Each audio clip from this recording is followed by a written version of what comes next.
ब्राह्मणों को अग्नि की पूजा करनी चाहिए, दूसरे लोगों को ब्राह्मण की पूजा करनी चाहिए, पत्नी को पति की पूजा करनी चाहिए और दोपहर के भोजन के लिए जो अतिथि आए उसकी सभी को पूजा करनी चाहिए। सोने की परख उसे घिस कर, काट कर, गर्म करके और पीट कर की जाती है। उसी तरह व्यक्ति का परीक्षण वह कितना त्याग करता है, उसका आचरण कैसा है, उसमें गुण कौन से हैं और उसका व्यवहार कैसा है, इससे होता है। यदि आप पर मुसीबत आती नहीं है तो उससे सावधान रहें। यदि मुसीबत आ जाती है तो किसी भी तरह उससे छुटकारा पाएं। अनेक व्यक्ति जो एक ही गर्भ से पैदा हुए हैं या एक ही नक्षत्र में पैदा हुए हैं, वो एक से नहीं रहते। उसी प्रकार जैसे बेर के झाड़ के सभी बेर एक से नहीं रहते।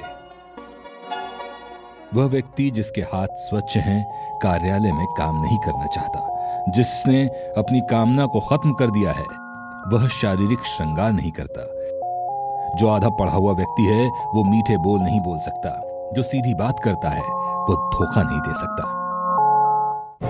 मूढ़ लोग बुद्धिमानों से ईर्ष्या करते हैं। गलत मार्ग पर चलने वाली औरत पवित्र स्त्री से ईर्ष्या करती है। बदसूरत औरत खूबसूरत औरत से ईर्ष्या करती है। खाली बैठने से अभ्यास का नाश होता है। दूसरों को देखभाल करने के लिए देने से पैसे नष्ट होते हैं। गलत ढंग से बुवाई करने वाला किसान अपने बीजों का नाश करता है। यदि सेनापति नहीं है तो सेना का नाश होता है। अर्जित विद्या अभ्यास से सुरक्षित रहती है। घर की इज्जत अच्छे व्यवहार से सुरक्षित रहती है। अच्छे गुणों से इज्जतदार आदमी को मान मिलता है। किसी भी व्यक्ति का गुस्सा उसकी आंखों में दिखता है। धन की रक्षा पैसे से होती है।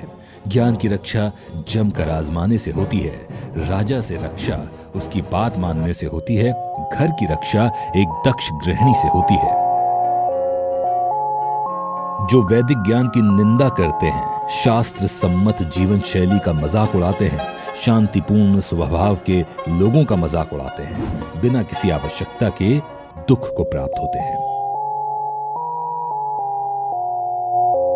दान गरीबी को खत्म करता है। अच्छा आचरण दुख को मिटाता है। विवेक अज्ञान को नष्ट करता है। जानकारी भय को समाप्त करती है। वासना के समान दुष्कर कोई रोग नहीं। मोह के समान कोई शत्रु नहीं। क्रोध के समान अग्नि नहीं। स्वरूप ज्ञान के समान कोई बोध नहीं। व्यक्ति अकेले ही पैदा होता है, अकेले ही मरता है। अपने कर्मों के शुभ अशुभ परिणाम अकेले ही भोगता है। अकेले ही नरक में जाता है या सद्गति प्राप्त करता है। जिसने अपने स्वरूप को जान लिया, उसके लिए स्वर्ग तो तिनके के समान है। एक पराक्रमी योद्धा अपने जीवन को तुच्छ मानता है।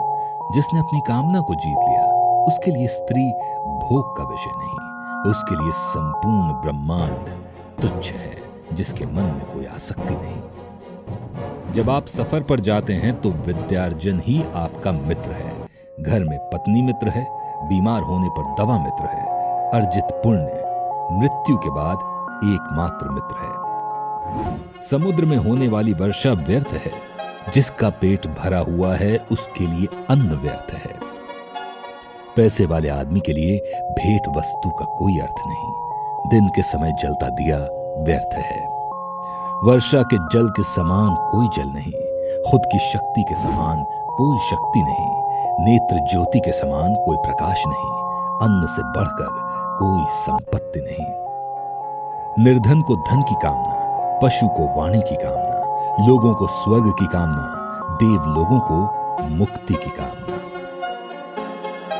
सत्य की शक्ति ही इस दुनिया को धारण करती है।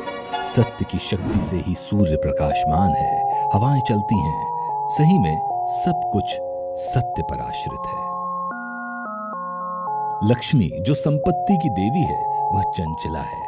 हमारी श्वास भी चंचला है। हम कितना समय जिएंगे इसका कोई ठिकाना नहीं। हम कहां रहेंगे यह भी पक्का नहीं। कोई बात यहां पर पक्की है तो यह है कि हमारा अर्जित पुण्य कितना है। आदमियों में नाई सबसे धूर्त है। कौवा पक्षियों में धूर्त है। लोमड़ी प्राणियों में धूर्त है। औरतों में लंपट औरत सबसे धूर्त है।